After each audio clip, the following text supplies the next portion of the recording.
Nakatakdang suriin ng isang tren ng LRT Line 2 na naapektuhan ng pagtama ng kidlat sa kawad sa Antipolo Station ngayong hapon. Nagdulot yan ng saglit na pagkaantala ng biyahe. May report si Katrina Son. Habang nagbababa ng mga pasahero sa Antipolo Station ang tren na ito ng LRT2, biglang may kumislap at pumutok sa ibabaw nito mag-aalas 3 ng hapon. Sa paunang investigasyon ng LRT2, naapektuhan ito ng kidlat. Unang tumama sa kawad ng kidlat, saka gumapang at tumama sa catenary power cable. Pagtitiyak ng Light Rail Transit Authority o LRTA, may safety features naman ng tren kabilang na ang lightning arrestor. Ang nag-spark na yun actually, yun yung surge protector, yun yung lightning arrestor natin. Na yun naman yung function niya. Hindi natin pwedeng i-prevent yung lightning, but we can put yun nga mga lightning arrestor para yun ang sasalo, para safe yung tren natin. Di na bago na tinatamaan ng kidlat ang LRT2 tuwing tag-ulan. One classic example is last year sa Gilmore. Ang nangyari, kumidlat, kitang-kita sa video, kidlat, tumama sa labas, gumapang yung kuryente, and then ang nagputukan yung nasa loob ng stasyon. Naabala ang biyahe ng mga tren sa loob ng 1 oras. Sa pagitan lang ng Cubao at Recto ang mga tren. Nagantay na lang din po kami na magumana po yung LRT since yung tren po is hanggang Cubao lang po kanina. Yun din naisip ko kasi baka may problem pa yung LRT kaya hindi ako agad umuwi. Papunta po ako na Legarda pero nabalitaan po na out of order, hindi po nagpo-function yung tren. Nag-deploy ang LRT2 ng shuttle van para sa mga apektadong pasahero. 4:30 ng hapon, nagbalik normal ang operasyon. Ang train set 1 na tinamaan ng kidlat, nakatakdang alisin sa platform 1 ng estasyon pagkatapos ng operasyon ngayong gabi. Ilang beses na ring nagkaaberya sa LRT2 na nagpahinto sa operasyon nito. Gaya ngayong taon na dahil sa power issues at pagkasira ng catenary wire. Noong 2019 naman, nagkasunog sa bahagi ng linya sa pagitan ng Anonas at Katipunan stations. Nawalan pa ng kuryente noon sa Katipunan station dahil iyan sa pagputok ng 2 power rectifiers o power transformers ng LRT2. Isinara ang Anonas, Katipunan at Santolan stations para sa pagkukumpuni. Naantala pa iyan nang sumabay ang COVID pandemic noong 2020, kaya inabot ng 2021 ang muling pagbubukas ng mga apektadong estasyon. Katrina Son, nagbabalita para sa GMA Integrated News. Sinisiyasat ng PIDEA ang mga nag-viral na nangisay dahil humithit ng tinatawag na tuklaw o black cigarette. Kasama sa mga tinitignan ng kaso ng isang lalaki sa Taguig na sa viral video ay tila umiiyak pa habang inaalalayan ng ilang tao. Isang rider umano ang nagpahit sa kanya ng tuklaw. Ayon sa PIDEA, ang tuklaw ay galing sa Northern Vietnam at tinatawag doon na tuok lao. Dahil mas malakas ito kaysa ordinaryong sigarilyo, ginagamitan ito ng malalaking bamboo pipe. May insidente na rin ng 3 kabataan sa Puerto Princesa, Palawan, na umano'y nangisay sa tuklaw na pinahit ng isang rider. Hinihintay pa ang resulta ng lab test ng mga kabataan pero posible umanong may ibang halo ang black cigarette na kanilang nahit-hit. Sinisilip din ng PIDEA ang bentahan ng tuklaw online. Bumuo na ng Special Task Force ang PNP para rito. Kailangan pa ng masusing investigasyon ho dyan kasi maaari hong naging adventurous lang itong mga ito or there could be a possibility na may nais mag-smuggle ng mga prohibited items sa ating bansa. Ayon na rin po doon sa 2 minors natin na victims, after nilang hit-hitin yung alleged dinidescribe nila na cigarette, doon na po nagsimula mag-iba yung pakiramdam nila at yun na po, mag-start na po yung seizure-like episodes nila o yung panginginig ng katawan nila na hindi nila makontrol. Dumami ang mga pasyenteng may leptospirosis dahil sa baha na sa ilang lugar ay hindi pa rin humuhupa. May report si Maki Pulido. Tirik na ang araw pero sa Bae, Laguna, baha pa rin at kulay berde dahil sa mga lumot. Sabi ng ilang residente matapos ang mga bagyo at habagat, hindi pa humuhupa ang baha mula pa noong July 25. Mabaho na raw ito, makati sa balat at malamok pa ang mga lumulusong sa baha na may meligro pang magka-leptospirosis. May ilan ngang taga Laguna sa 45 leptospirosis patients na nakakonfine ngayon sa San Lazaro Hospital. Ang iba, taga Metro Manila at Cavite. Pare-parehong lumusong sa baha nitong mga bagyo at habagat at ngayon lahat sila may tama na sa bato, baga o atay. 4 ang nasa ICU ng San Lazaro gaya ng mister ni Marlene na dahil tagabili ng pagkain ay napilitan daw maglakad sa baha sa Malabon. Pero baha rin ang naging hadlang nila para makakuha ng prophylaxis na panlaban sa leptospirosis. Ang hirap. Baka mamaya, ano mangyari sa kanya. Siyempre po, nag-alala din po ako. Sa San Lazaro, 7 pasyente ang namatay sa unang 5 araw ng Agosto. Ang isa sa kanila ay edad 16 pa lang, namatay sa acute renal failure o nasira na ang bato. Severity ng mga sakit ngayon, medyo aggressive sa tingin namin, na within 2 to 7 days, nagkakaroon po sila ng komplikasyon sa kidney, sa liver, at sa respiratory system or sa lungs po natin. Nakikita namin kaagad na hindi na sila nakakaihe or hirap po silang huminga na kailangan po namin i-ventilator po. Sa Mang Rodriguez Hospital, 44 na leptospirosis patients ang nakakonfine. Sa buong bansa, mahigit 500 kaso ng leptospirosis ang naitala ng DOH nitong Hulyo. Wala pang datos kung ilan ang tinamaan bunsod ng mga bagyo at habagat kamakailan. Wala ka namang pag-iiwasan. Bawa, you were caught in a flooded area already. Mag-ingat, make sure sana, no, meron bota. Kung wala, nababad ka or lumusog ka na sa baha.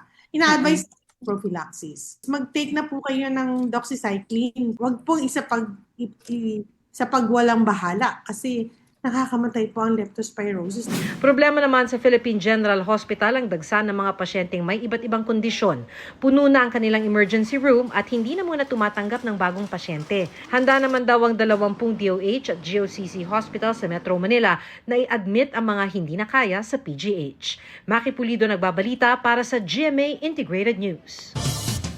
Pinabubuwag ng isang senador ang Pantawid Pamilyang Pilipino Program of 4 Peace at ang ibigay na lang daw ay isang bagsakang ayuda na pampuhunan. Umalma ang DSWD at nagpaliwanag kung bakit dapat na buwanan ang pagbibigay ng ayuda. May report si Jonathan Andal.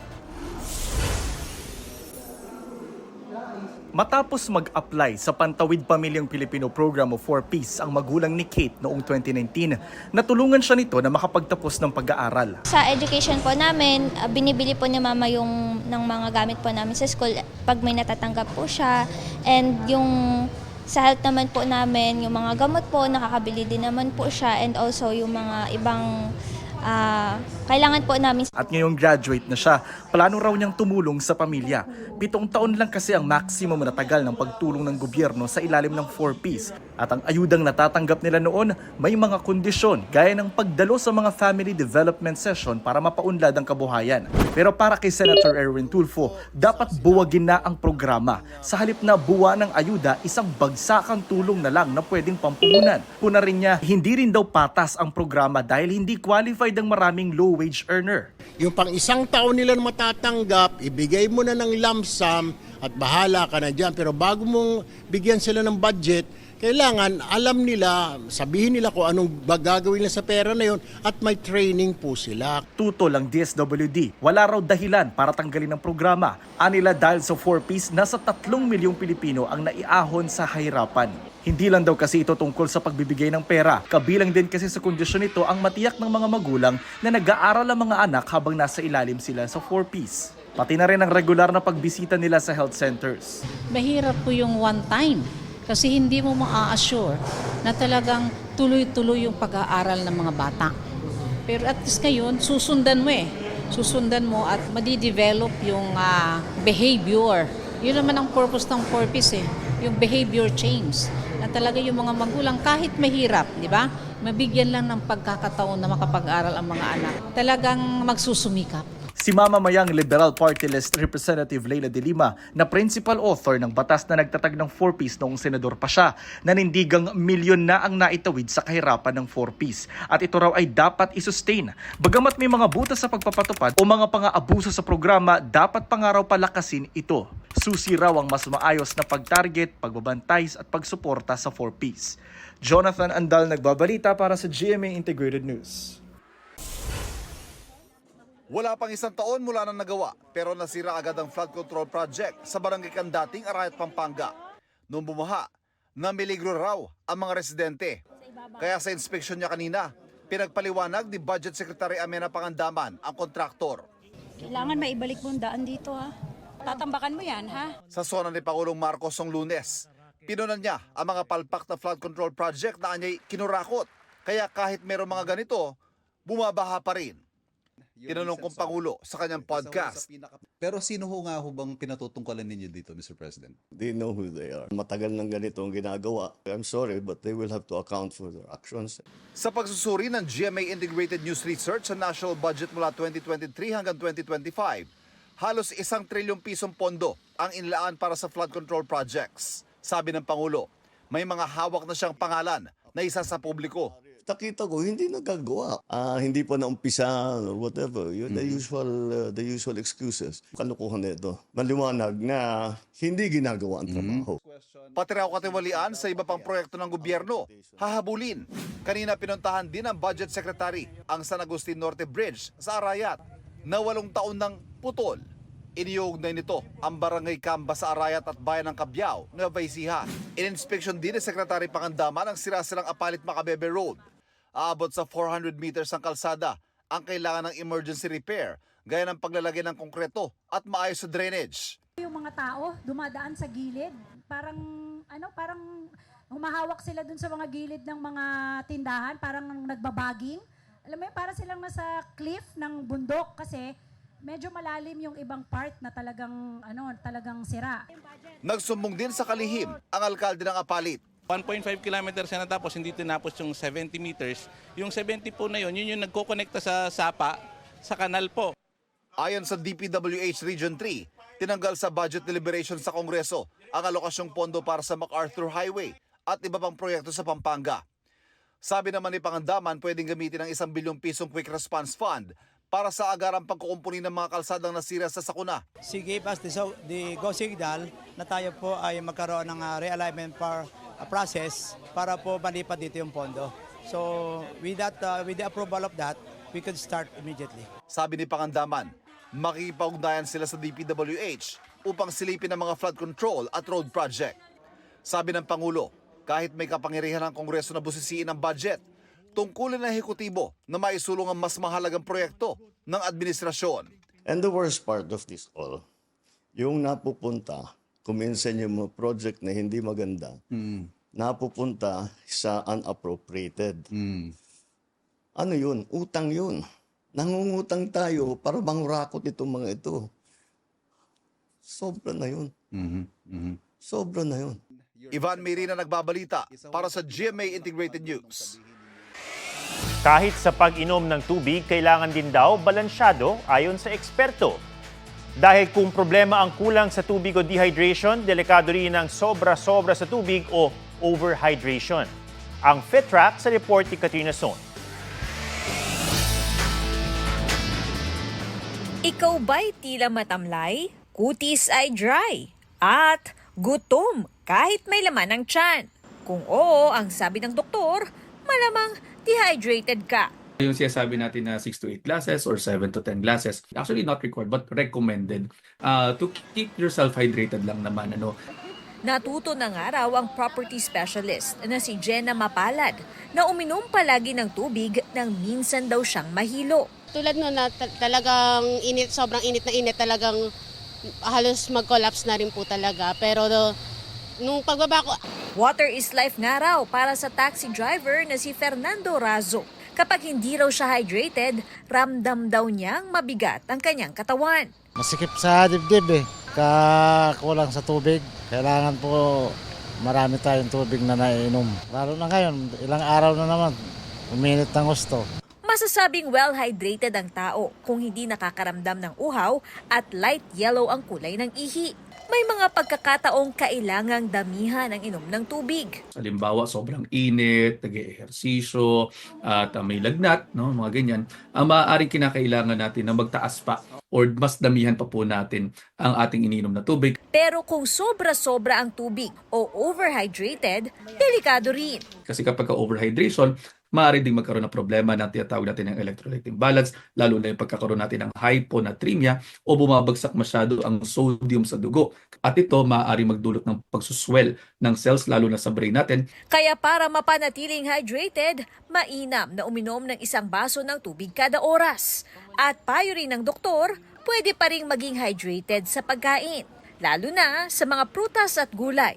Ang mahalaga, matiyak na sapat ang taglay na potassium, electrolytes at magnesium sa katawan. Yung ating mga nerve signaling, nakakatulong din sila doon, at saka yung iba pang mga balanse. Kaya minsan kapag kahit uminom ka ng tubig, kung tubig lang yun, kung wala yung electrolytes, sometimes nagkakaroon ng pakiramdam na parang pagod pa din. Katrina Son, nagbabalita para sa GMA Integrated News. 4 ang patay at di bababa sa 50 ang nawawala sa flash flood sa India. 4 naman ang nasawi at halos 80 ang sugatan sa masamang panahon sa Taiwan. Yan at iba pa sa World News si Joseph Moro. Ilang estruktura ang nawasak ng nabuhalang buhawing ito sa Inner Mongolia region sa China. Wala na paulat na sugatan o nasawi ayon sa state media. Nagpabaha sa ilang bahagi ng Kosovo ang biglaang pag-ulan. Stranded ang maraming sasakyan na may rusya rin sa mga motorista mga yelo o hailstone. Sa southern Taiwan, bukod sa baha may mga landslide o pagguho rin.